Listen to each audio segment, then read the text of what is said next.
Thank you for listening to SSB Wannabes. Make sure you keep up to date by following us on Twitter at SSB_Wannabes with 1E.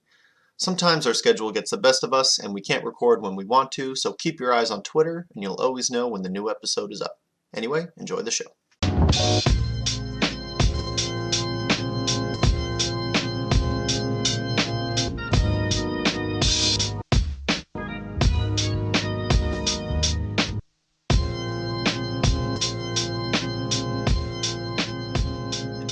SSB Wannabes, episode 20. My name is JD. I'm joined by... This is Wasabi. What's up, everyone? And we are just coming off the heels of Brooklyn Kumite 2. We're hype about it. We got a lot to talk about. We have our own takeaways. We have the tournament takeaways. What's most pressing for you, Will? I want to talk about your performance first and foremost. How do you feel? Mixed, dude. Mixed. It's really weird because definitely moving into Kumite, obviously I knew everyone was going to be tough. But the two people, honestly, I wanted to beat the most out of everyone there was Curb and Tiramisu. Curb because he's been the man to beat, in Tri-State. And I really thought I could give it a good chance. I hit up DJ for advice. I watched all of DJ's sets against him. I really studied that matchup, actually. And then Tiramisu because I really wanted the run back in the Fox Ditto from our Genesis matchups where he completely whooped me. And I really wanted to see if I actually figured out his style a little bit more. Right. And I ended up doing both of that, Tiramisu was a really edgy, close game 5 sort of situation. He actually 3-stocked me the first game. And in Curb I lost it, in pools in round robin, 3-1, all last game, all last stock situations.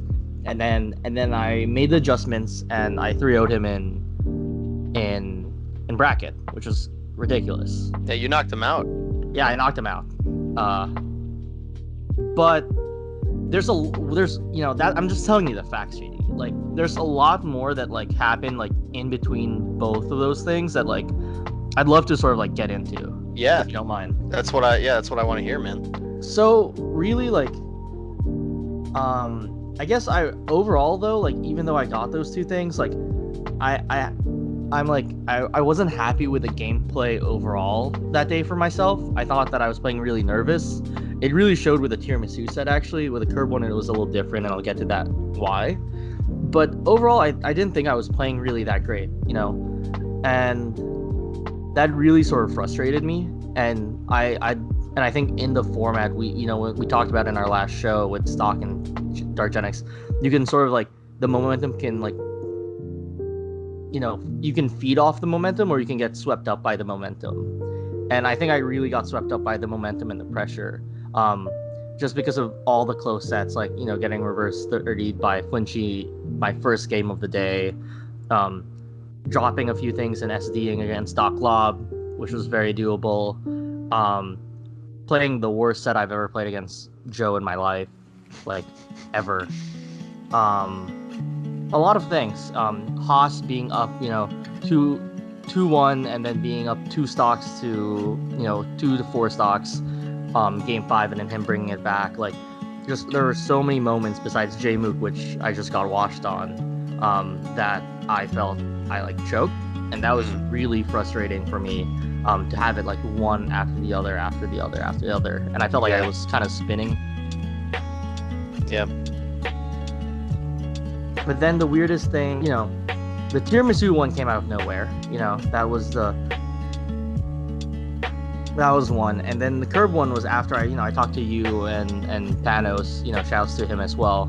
Because I was really feeling down after pools, and both of you guys sort of kind of helped me up a little bit. And I think reflecting onto it, I think I was having these thoughts where I was damn, I've been working so hard, and then I felt I really disappointed not anyone's expectations, but I don't know if I had expectations, but I just felt I know that I can play better, and so because I felt I didn't hit that what I could consider good play, I was really disappointed in myself. Mm-hmm. And I don't know if it was a mix of wanting the wins too badly, or just getting swept up in the momentum, or like being like, oh, not, like just don't drop it, and like too much nervousness and too much pressure and cracking under it. But yeah, I was really down. I had to like go to my girlfriend's room sort of like for 20 minutes, sort of try to think. I still wasn't really feeling that happy. And then I talked to you guys, and I think the thing that really lifted me up, because like a lot of people were like, don't worry, like you're still in bracket, like whatever. You said the same thing while you were in the middle of playing auto chess. But it was actually something Pano said to me. And it wasn't that like, it's like, oh, don't worry, like you're still in bracket, like even if it's losers, like, remember what IBDW did, like at Summit, he went 0-3 and then popped off. I think the biggest thing for me that he said that really like sort of got me good was he was like, just don't worry, you're a good player. And I almost felt like under this pressure, I forgot about that actually. Hmm. Like I just totally forgot that like I don't know why I was invalidating myself. I felt like I was invalidating myself and like the efforts, and because I know I can play well, and so I think I was thinking that I wasn't a good player after all. But sort of like that sentence sort of reminded me, like, don't worry, like you're like nothing's changed. Like these results like don't really mean anything on whether you're a good player or not. And that sort of really reflected in, when I 3-0'd Curb, because thinking about it then, I just, I sat down, I was ready, I loosened, I stretched my shoulders, I loosened up my shoulders because a lot of my tension is there. But I also reviewed DJ's notes quickly. I just skimmed it. Like I didn't really come in with a super hard game plan. I just was like, okay, remember XYZ. And I was like, I played Curb before in pools. I think I can make the adjustments. And I made literally all the adjustments. Nice. And sort of, I know you weren't watching the set, but if you go back, it was crazy. Like I just was like, I ran. It looked like I knew the matchup, and it was everything that I was like worked for, and it was everything that I like thought about in theory, like the week before Kumite, and that was nice. And the weird thing is, you'd think I'd be happy, after getting that win, losing another close game 5 to Flinchy the next set, but I woke up today still sort of feeling a little bit mixed about my performance, because I'm still not happy with how I did, but with even if I got like 2 really, really good wins under my belt yesterday. Right. I mean, you were under a very specific set of circumstances where there's different pressures applied, there's different expectations, and there's different things you can kind of dig yourself for, which isn't necessarily fair. I mean, I'm not sure if this happened to you, but I'm sure as the person who drafted the roster, there was a bit of kind of internal conflict that would come with that, especially after a loss or two, or however many you had in a row.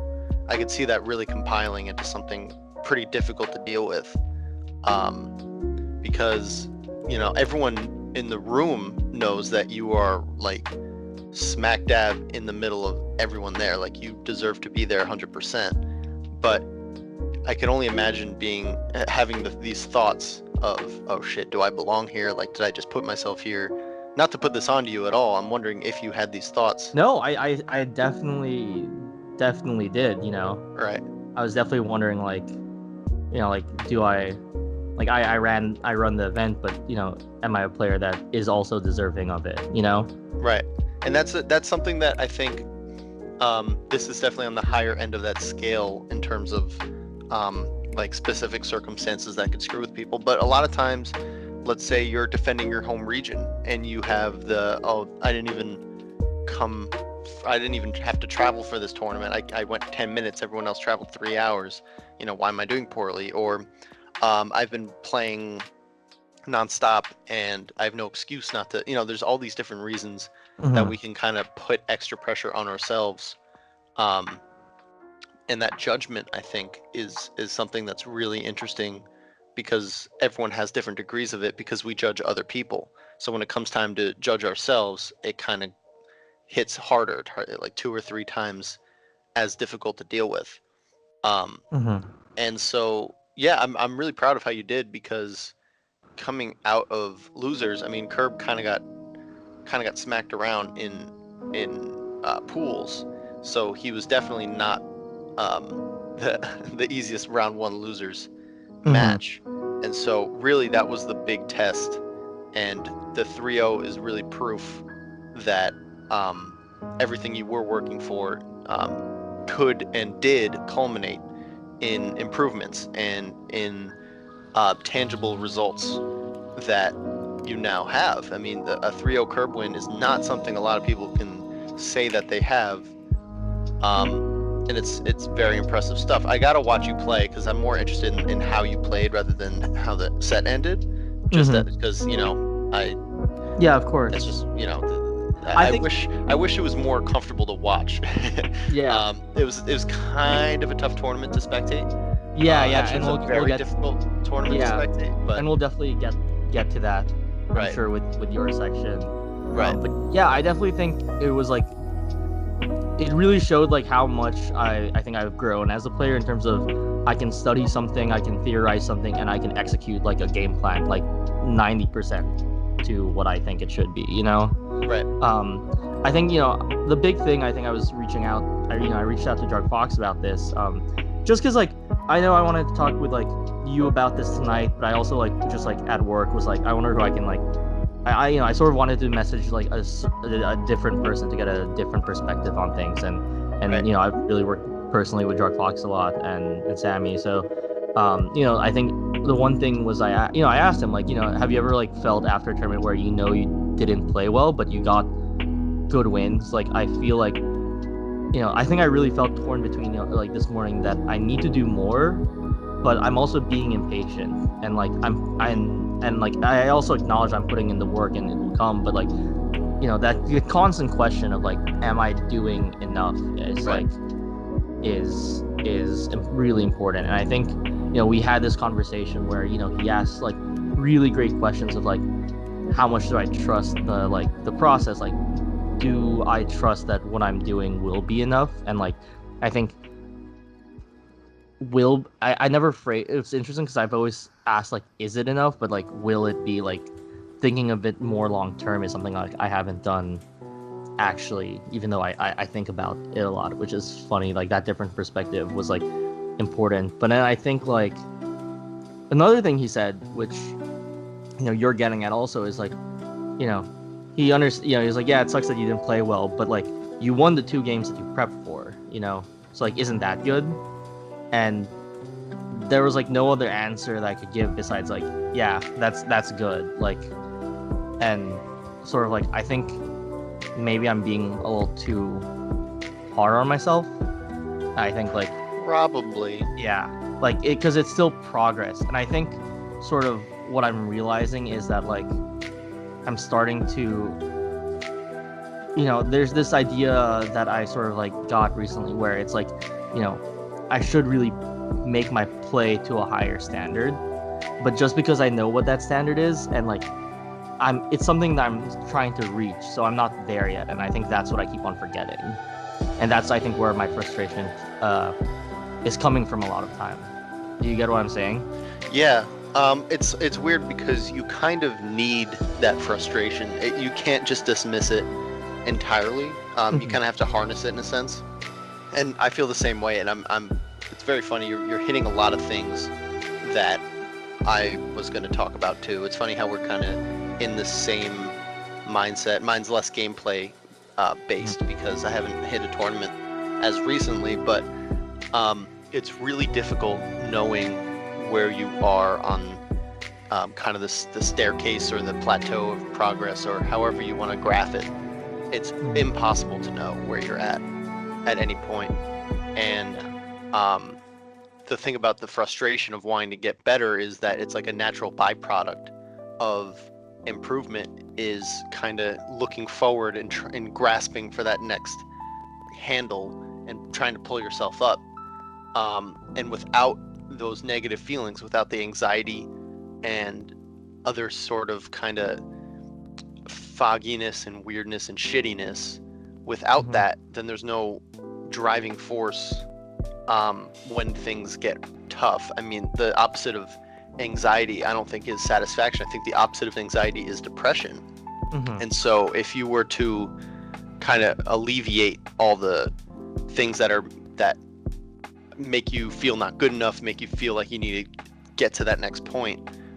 It's all a matter of applying action to those negative thoughts, as opposed to letting them kind of tackle you and bring you down. At least that's the mindset I try to have. This is more me intellectually understanding the process than it is me living it. I'm definitely not at the point where I can say I live these truths, but that's where I want to land, you know. Yeah. And it feels like if these emotions are natural and if they're coming up often enough, especially when we fall short or when we have to hit a challenge and it doesn't go the way we want, I prefer anxiety rather than feeling down on myself or kind of spitting into a cycle of inaction. So well, the thing is, it's like I feel like I would never not do action, right? Like that's something we've sort of established over time. But like the question is it enough? And that's always like the tough thing. Don't take that for granted though, because never is a really difficult thing to pin down. It's sort of like it's a constant trial, and you're like 25 for 25. But that doesn't mean the next time you're gonna hit the ground running the same way. So don't take it for granted that you always will, because sometimes you won't. Sometimes enough things will stack on top of each other where it becomes very difficult to really see the path still. And so I guess I'm speaking from experience again, where I took my own ambition for granted, and thought that, you know, whatever challenge would hit me, I could kind of bounce back. And some challenges just kind of hit really hard. And if you feel like it's part of your identity to be resilient and to keep chugging forward, and then sometimes it seems impossible, that's when I feel my rug gets swept from underneath. But again, just projecting my own experience. That is a good point. Like I shouldn't take it for granted, because it has been more and more frustrating the more and more I expect of myself, you know. Like if we were to be honest, I don't think there was anyone I couldn't realistically put at least a 50-50 chance. No, you could have beaten everyone like everyone there minus maybe J-Mook, you know, which, you know, we'll talk about later. But yeah, I think, but like starting to like have those expectations, I don't think is bad, but I think I'm trying to skip a step in terms of like, just because I can exhibit that gameplay and just because I have the confidence to go there, sometimes it won't swing my way. And yesterday was a very painful example of that, I think. Yeah. And I think that's definitely how I feel, because I still look back at it and like you could say like Tiramisu and Kerber are like maybe, you know, top 4 like in terms of like notable wins, like, you know, like they were 2 big hitters, right? But it's interesting that I'm actually not happy about it, you know. And I think myself maybe a year ago or even shorter would be just satisfied with that. But I'm sure if you had a really good pools, you would feel different. Yeah. All in context, you know, like the whole day was indeed painful. Yeah. So I think anyone having the day you had would feel it's a mixed results, you know. It's a mixed bag, and it's kind of tough to deal with all that at the same time, because it's almost easier to just completely wipe out and be like, okay, what did I do wrong, and then kind of start from zero. Almost easier to have that kind of day, because now you have to kind of, you realize that there was gold somewhere, and you felt both sides of the spectrum back to back. That's bizarre. That's a lot to interpret and learn from. Yeah. I don't pity you. I don't envy you, I should say. I don't pity you either. I never pity you, but I don't envy your situation right now because it's complicated. It's so complicated, dude. It's so weird. Yeah. I still think you did well. I think you had a good tournament though overall. That's interesting. That's where I still land. stand. I'm not proud of the play. I don't think my play was representative, but Thank you, Phil. Well, I think it's strictly, and just to kind of harp on it a little longer, I think harp on it. Coming out of that and ending it strongly, I think that's the most important thing. I think that's the most important facet of any of this is, I think if it was reversed and you got all the wins in winners and then you got beat in, let's say you got 3-0'd and then lost a game 5. Yeah. I don't know if I would feel the same way. I would definitely still say you had a good tournament and then point to the pools. But you got to think of what you take from it from a mentality standpoint and the real lessons you learned. And the real pain of these tournaments is where the growth comes from, most of all. I mean, performing and doing well on a day, there's stuff to learn from that. But really feeling that almost despair, and not to put words in your mouth, but like feeling that triumph after all that difficulty. Because I remember you coming from playing Curb, and I didn't want to watch. I thought you were going to get destroyed. I didn't want to. That's fair. I didn't want to watch my buddy lose. That's fair. I respect that. Having you come down and lay down, I'm like, what was the first thing I said? Like, oh, he beat you? Yeah. You're like, nah, dude, I 3-0'd him. I'm like, what? Holy shit. Yeah. So yeah. That's really interesting. I want to see how, like, I want to talk to you again about this next week and see how you kind of convert that. Let's definitely revisit it. Before we table the discussion, I think one great thing that, maybe I'm not looking into as much is, I think it was also the first tournament where I felt like I needed to get picked up help by someone, from like I really don't think I would have done it without both you and Panos' support. So like, obviously first, like, thank you to, you guys both for that. But it was definitely, I think, the first time where I really felt like I need to like have that pickup to get that momentum back again. Right. And I don't know how I feel about it, but I think also like realizing what triggered me in terms of like getting me back to a more centered place was like this fear of not being a good player after the work, after the work I've put in. And I'm not saying that I deserve it, because that's not, just because you work hard doesn't mean it's a guarantee. And I think that's what makes pursuing this super fun. But definitely, like, it's a hard fear of mine, dude. And I think that I really experienced it yesterday. Right. So I think it's something definitely to, we'll table it for now, but, we've sort of pinpointed a huge fear of mine, and you don't get that opportunity a lot of the time. Right. And it's a very specific fear in Melee, but it's a generalized concept of not doing enough. And we talk about it all the time, but I've been feeling kind of in the similar boat with whatever I'm trying to do out here. And yesterday was it was a fun day. I had a good time. The way commentary ended up was not what I was expecting, and we can say it's disappointing. It was definitely disappointing. I didn't like it either. The technical difficulties without the soundboard kind of ruined the commentary, which it did. Yeah, because it made it difficult to hear the other commentators, and we were hearing game audio seconds before anything was showing up on our screen. And so it was very difficult to focus, and I agree, not fun. And at the same time, I felt the obligation to still show up, and I didn't really do that much commentary, but I was in this weird middle ground of like kind of half offering to do it. I'd see people there, but okay, they're probably fine, and then this isn't going well. Like, it was a very weird day for me, and for some reason it kind of got out of hand in my head. Like, in the way I internalized it was very unhealthy, and I kind of carried it into today, and it didn't.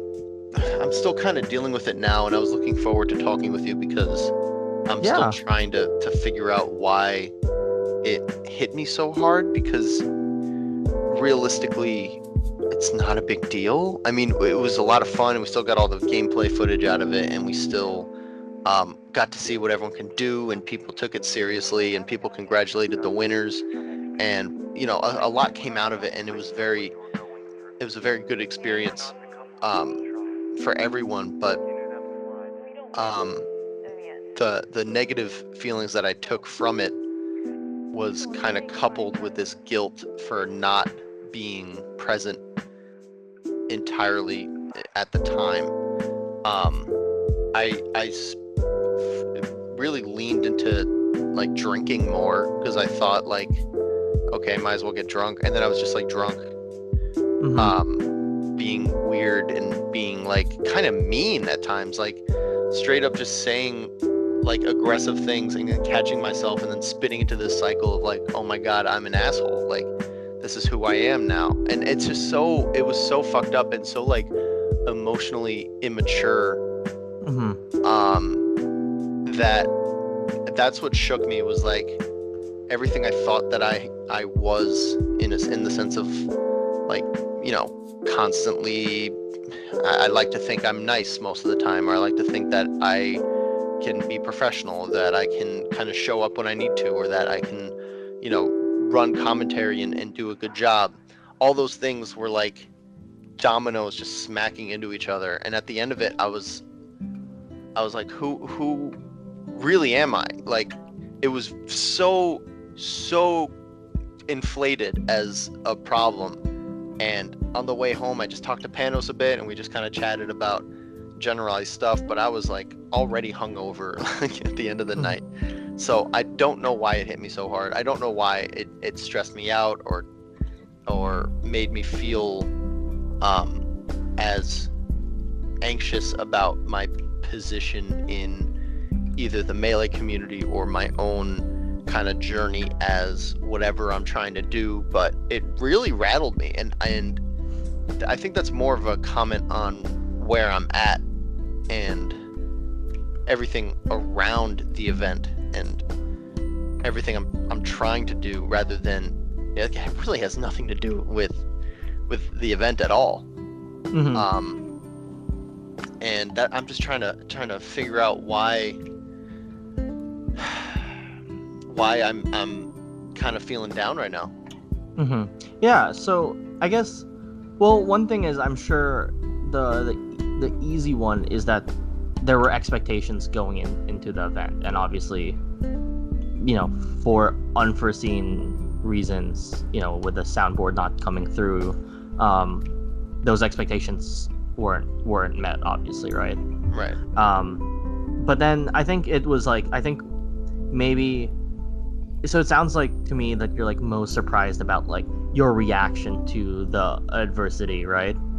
Pretty much. Yeah. And so one thing is, could you, before we go into that, like elaborate what you said you were like being mean and stuff like that. I guess like, are you like I guess what examples would you give? Like, so there was like, from what I hear, like, and like from what I saw also, right? Like an apathy to commentate because, again, it was, the situation was horrible. I don't blame you. The fact that we didn't have like headsets on and it was like a room mic and, and stuff like that. So I was curious, what else, like what other things can we like pinpoint in terms of what you thought about it, right?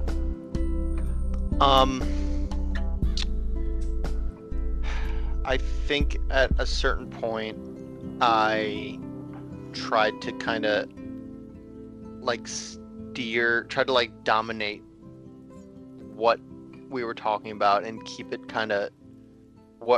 focused on what I wanted to talk about, which, not cool. And I just remember, I don't remember the specifics of what I said. I just remember specific times, whereas with Panos and Patches, where it kind of turned to the joke of like, now I'm being an asshole, and then I think I steered well enough to like kind of realize that that's what I was doing, and then not push it any further so it didn't get out of hand and whatever. But the times that I did kind of like go sharply into like, no, this is what Like, why are you still talking about this? Like, things like that. In retrospect, I'm just like, fuck. Like, I hate when I get like that. Because it's just pure insecurity. And I think that's just where I'm at right now. I think I'm in a really insecure place.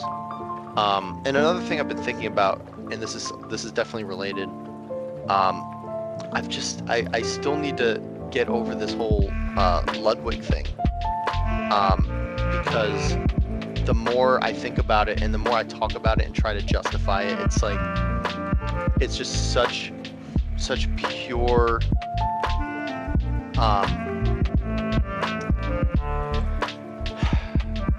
like, it's all me.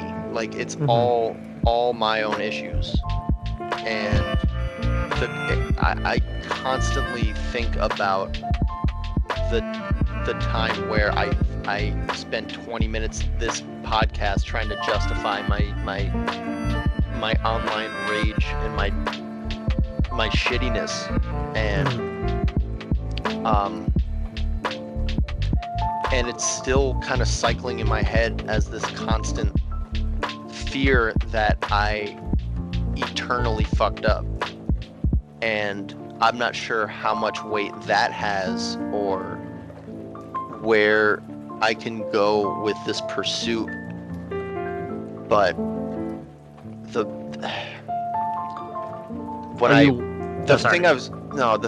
thing that I feared the most when I was like trying to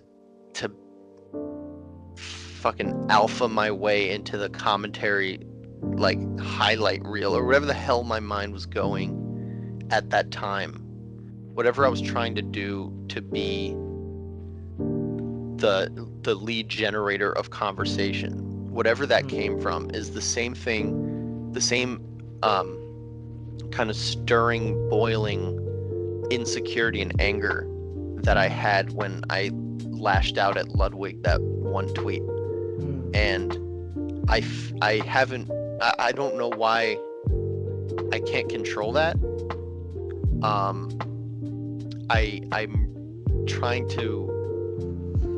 I'm trying to push it down and kind of like deal with it on my own without constantly bringing it up. Yeah. But it's all stemmed from a fear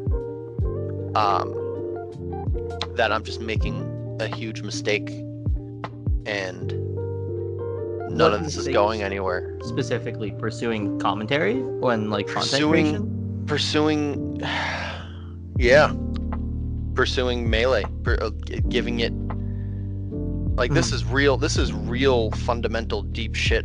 Yeah. But this is all where my mistakes come from. And I think what scared me the most yesterday was I've been really trying to deal with whatever it was that came out of me that one day that feels like it's haunting me, even though most people probably don't give a shit anymore.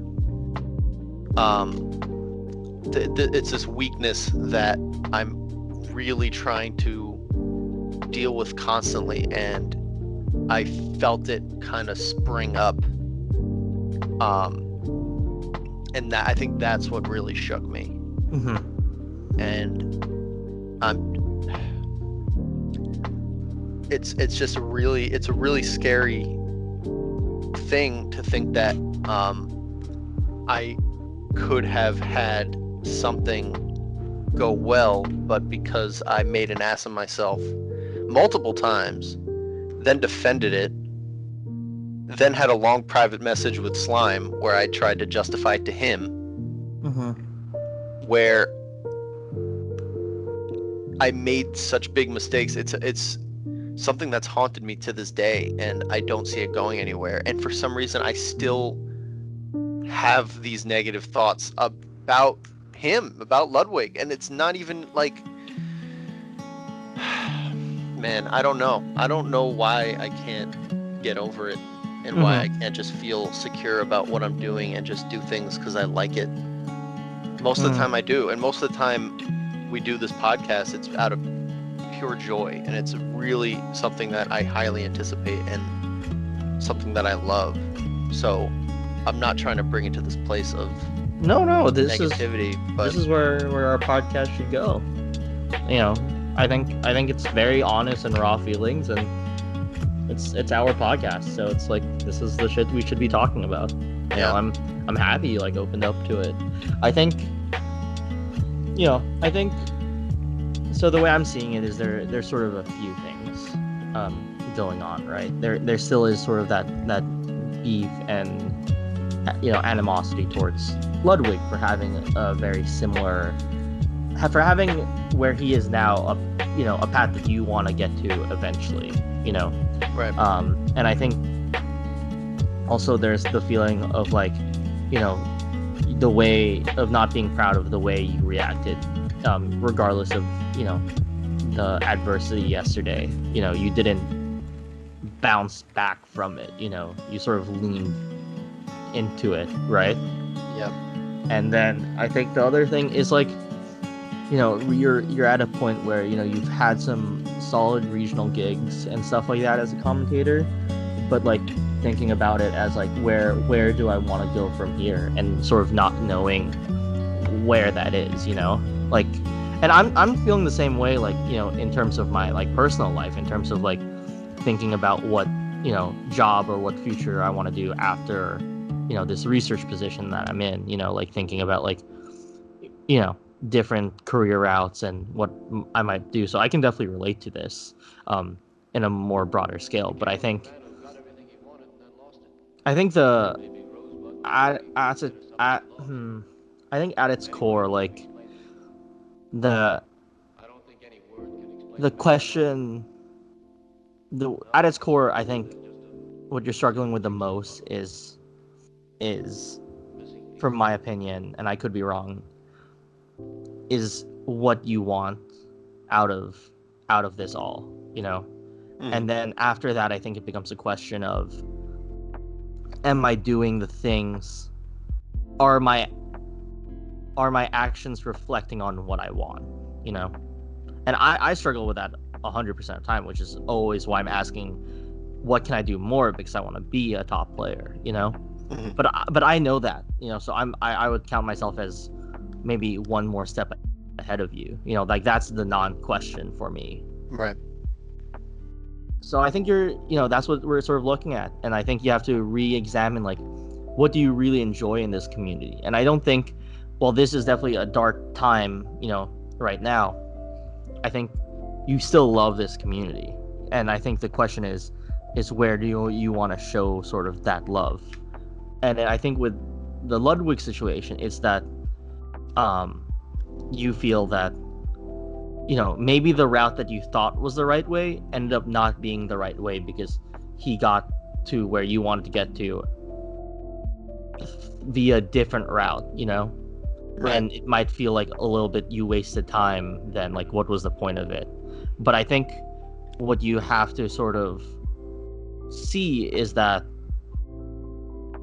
he got to that route. That's cool. It's not like there's only space for one type of person like that. And I think it's now you're at a point where how do you want to pivot? You've still done stuff, and you're still, you don't know whether what you've done before is going to be useful or not. But I think it's a point where you want to think about like, how do you want to pivot? And sometimes like you just need to have a fresh start. Like I did the same thing like a year ago, like Omega 2, I played players and I was like, shit, I'm not playing the same game as they are. Like they are playing a completely different game. I need to do something different. And I completely changed how I, approached the game, and I tried new things to get to that point. And it's paying off now. Funny enough, even though I'm sad about yesterday, I do have to admit drastic improvements. But maybe you're just at that point where you are at the bottom. So you gotta, there's no other choice. There's no way but up, but there's also no way to get there without pivoting and like having a fresh start. And I think having these thoughts and reflecting on it is super important. Right. I don't want to dwell because as our Lord and Savior Gary V would say, you can think about things and you can be confused, but if you dwell, you're wasting time. So I don't want to sit in this place for too long. And I really appreciate what you're saying, because I think you really understand. Mm-hmm. I do want to, mind if I though say I get what Gary V says, because I listen to Gary V and I I fucks with him, but I think I actually have the problem of dwelling too much also, but I think that reflection, like, you can't just, like, if you're trying to figure out where to go, right, you can't just pick a direction and just go for it. And then, I think you're in an important stage where reflection is good, and I don't want you as a friend to skim over it, and I sort of, that's what sort of how I would end it. No, I got you. But I think, well, remember before we started recording, I told you that there's a new opportunity that sprung up. Yeah. You mentioned that. So essentially, I'm going to be submitting articles to Dignitas. I saw that opening. That's awesome. I saw there was an opening for that. So they're giving me 6 weeks to do 3 articles, and if 3 get accepted, I'm going to be accepted as an intern. That's awesome, dude. Yeah, that's a good change. That might be the kind of thing that would work out, because I think writing is actually one of probably my biggest strength. If I were to have one, I think more than commentary, even more than. You really do enjoy it. I do. And you do your own blog consistently. That's, I think what you do without it being forced is important. Right. And so maybe this is the pivot that I needed, was to kind of realize what I wanted to do all along, but for some reason I had it in my head, and I'm just trying to crack this down now, because I think the big thing, because you dissed my Lord and Savior, I'm going to bring him back. You didn't diss him, but one thing that Gary says a lot is just kind of keeping what's true to yourself, and this is something my dad taught me as well, something that I think is kind of unshakable to my belief, and something that I really think is the right way, which is, if it's not feeling right, if it's not something natural or something that springs out of you without any sort of second thought, then that's the right move. And maybe I need to rethink how I approach everything. Like, just really quick, do I love Melee? Do I love playing? Do I love commentating? And I do, but do I love, like, I don't know. I'm gonna take this opportunity, and I'm gonna do the best I can, and I think I'm gonna try to have fun with it, and see if I can develop a voice, which is something I've struggled with, and something I've been wanting to do for years, is find my own voice. And this might be the one thing that can kind of bring me out of this little hole, is preparing these articles with a platform, and a good amount of possibilities at the end of it. The first article I'm going to write about is Kumite. That's awesome. I'm trying to find an angle that's where I want to be at, that isn't just like, okay, this guy beat this guy, and this is this, and this, I'm close. I don't, that's not who I am, and that's not what I want to do. So I think this is a challenge to kind of really understand of who I am and what I want to bring. Can I suggest an angle that, as your friend and as your co-podcaster? Only as a friend. I will not accept it as a co-podcaster. Stay in your lane. Damn, fuck you. Hey, what's up? Knowing you love the grassroots of, is that how it works? Grassroots roots? Anyway, you love the origins of our scene. and Kumite is an ode to that. Yeah. And I think you could run like a reverse article of, the famous Red Bull article, I think that Prague wrote or something like that, where it's like from garages to ballrooms, where they talk about where Genesis started and where it is now at Genesis 3. Right. I think you could do a reverse ode to, from ballrooms to apartments.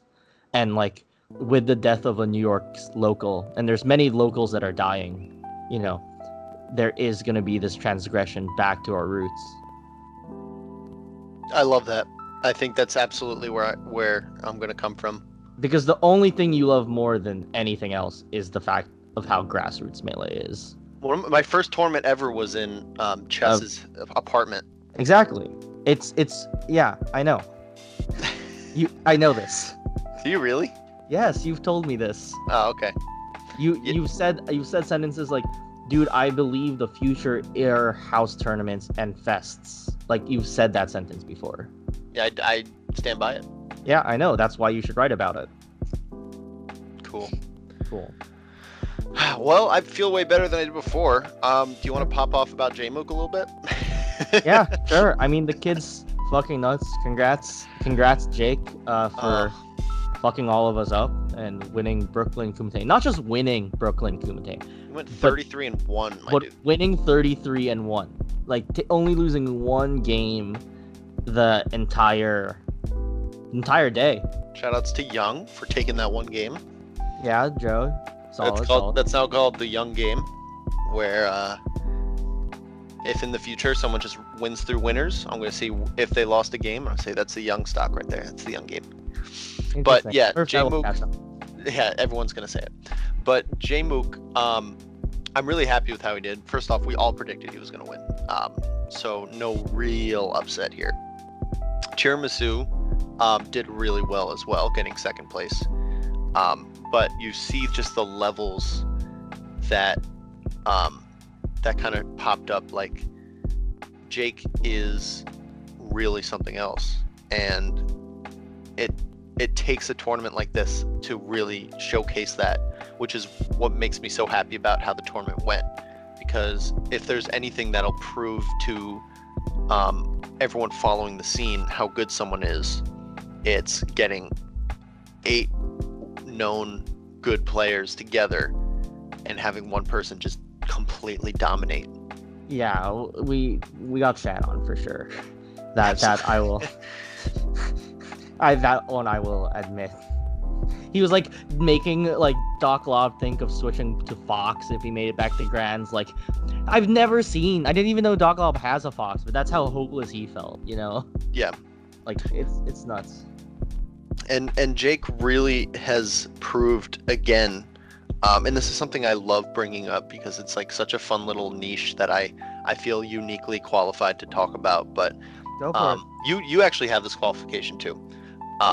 Him being in that trifecta of upstate New York All-Stars, of IBDW, Toussaint, and J-Mook, how they would all trade sets with each other, how they would all they all had their different arcs, and whenever they ran into each other, you never knew who would win, even though certain players at different times were making their spotlights known. And it's really exciting to see Jake, who is the youngest, who just entered college and is gonna, I guess, start getting being able to travel to majors. At least for the summer. I hope so. I really want to. I'm going to talk to him. Like, we have an interview scheduled that we've postponed 5 times, but now it's good because he just won, so it's like kind of cooler. But I really want to see how he's going to pull off traveling, because that's the most important. That's like the X factor, right? It doesn't matter how good you are, but if you don't make it to a national and really showcase, then it takes a lot longer to He'll get kind of that just traction. be like Cyrox, right? Where everyone thinks he's a doc kid, but it's like, yeah, I've been playing for 6 years in middle of nowhere, Colorado.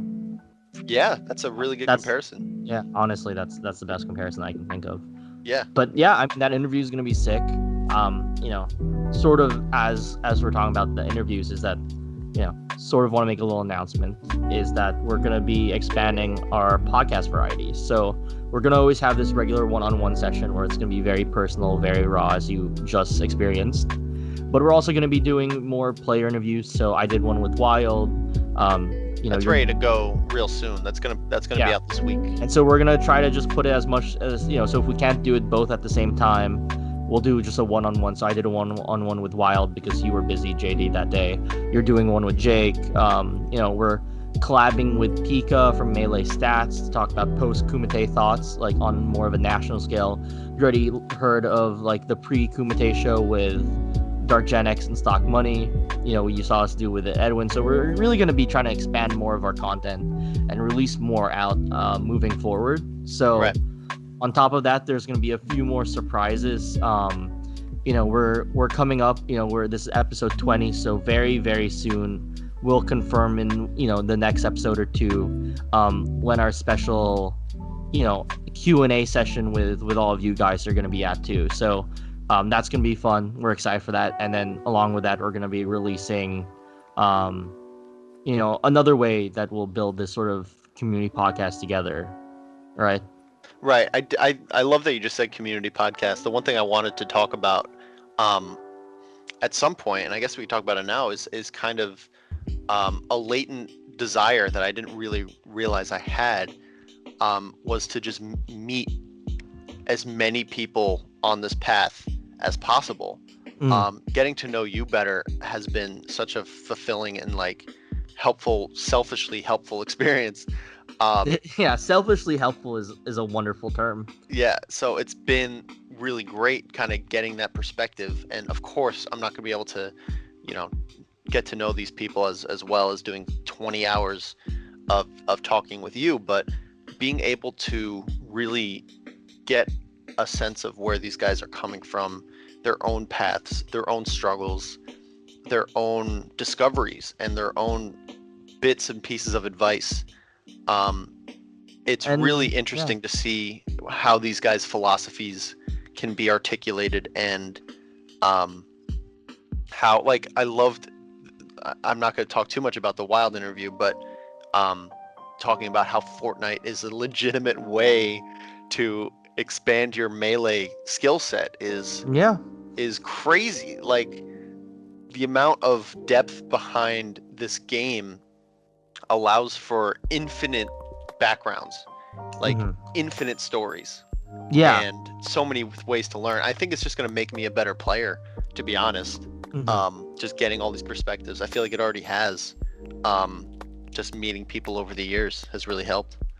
I definitely feel that too. And also connecting more people with each other, like we luckily through, just hanging out at majors, like, post major dinners and stuff like that, we knew that we vibed really well together. But, everyone needs their JD, Right. But everyone needs their JD. Or wasabi. You should have said wasabi. I'm kind of tight about that. I know. Yeah, I know. That's why I'm pissed. Is because I know you're smart enough to pick that up, and you just purposely didn't do it. Anyway, should we just say what we're thinking? Let's just say what we're planning, and then we'll just release it when we release it, right? Right. What we're planning is this is the last episode of SSB Wannabes. It was a good run. No. Fuck you, JD. We're gonna make a Discord for everyone. Yeah. So fuck you again, JD. I'm gonna make a new Discord just to, just so we can insult you privately behind your back. But really, we're making an SSB Wannabes Discord channel. We're still trying to figure out how we want to structure it. If you have any thoughts and comments, feel free to DM me or JD, or comment on the podcast or whatever. But yeah, we're really excited for it. So it should be happening, I'll say maybe within the next, 4 or 5 episodes, we'll have more news on that. If we don't have it done by July, then I am going to You can kill JD. I'm going to allow myself to be murdered by Will and whomever Will recruits for such a task. Yeah. I say that right now. Yeah. It's going to get done soon. Yeah. And this is crazy. We've done 20 episodes. This is big. And we can flex a little bit. Nationwide sensation. our numbers can't be stopped. We're entering the double digits anytime now. Yep. And it's really just been exactly what I predicted, which is something that I just enjoy doing. Something that's it's really been, well, it's been a while since we popped off for ourselves, so that's fun. But I'm really excited to enter this next step where we kind of look around and be like, yeah, let's take this a little more seriously. Let's see what we can make out of this, and the community we can build within ourselves. Just people that want to improve, people who want to use Melee as a way to fulfill their ambitions, or to just fulfill their ambitions onto Melee, whatever it happens to be. Yeah, like, there's so much to gain from taking this game seriously. One quick thing, me and Panos were talking, and he's someone that we have to have on, like, no doubt. Yeah, I mean that's a no doubt. Literally zero thought. It's already, we already know it's gonna happen. But one of the things he was mentioning was his own aspirations with music, and how he's kind of realizing his own the limits of his own ambitions and the levels of sacrifice he would have to get to be the best jazz musician in the world. Yeah, it's an insane amount of sacrifice, but those lessons they're like an expedited way of getting life lessons is Melee. Getting to know that, okay, these guys are the best players in the world, but what did they sacrifice, and is that something I can honestly do? Yeah, and actually, this is such a real feeling I've been feeling for a while now. I was talking to Nico about it, and we can talk about it more in the next episode, but just so I don't forget. So really, it's like sort of like, how I like mentioned, like, playing at a higher standard, like holding yourself up to a higher standard. Because of these Drug Fox lessons, I sort of can see this, like, and I was talking with Panos about this too. Panos is just a homie. But I can see the path that, like, and actually I felt this like after, well, I wrote about it. Remember, I wrote about it after the Summit thing, where you see, there's a clear path. You see it with Cody, you see it with Axe, where they just got there, by their own journey. But the path is lit, and it's almost now you can see a lit path to the finish line, to where I want to go personally. But then because I can see it now, I see how hard it is to get there. Right. And so it's a question of wanting to I still want to go there. That's actually what I figured out 2 weeks ago. But like, I think I'm like trying to brace myself for heartbreaks, like Sunday. But just having to experience it, because that's just part of it. Like, knowing that it's a thorny path to really go down. So yeah, definitely something super relatable for sure. Right. Well, there's just so much that I want to jump into. We gotta wind it up. Yeah. Let's talk about this upcoming week. What do you plan on doing this week? This week is gonna be a rest week. I want to focus on getting some routine set up, both in terms of doing some more tech skill practice and solo practice. I want to like really settle on an exercise routine that's manageable and repeatable on a consistent basis. I've been like teasing it on and off. So I really want to get that done. I'll be in Massachusetts with my girlfriend and her family starting on Wednesday night. So it's going to be relaxing. It's going to be a lot of time of reflection. And then, so that's about it for my week. Cool. Yeah, it's a short week for me too. Have off, the 4th of July, the Friday as well. One big thing I want to do is I want to write every night or every morning this week. That was the shitty aftermath, is that I had no real time to work this morning because I got home so late. But I really want to get my mornings back, get the writing done, get edit the podcasts on time and get everything out. kind of do what I got to do, and hopefully, as I go into the weekend and my weekday mornings disappear, and the looming presence of I don't know what the hell I'm talking about. The the looming presence of a work day is something that really gets me writing, and so without that, sometimes I slack. So I think a big goal for me is to write through the holiday.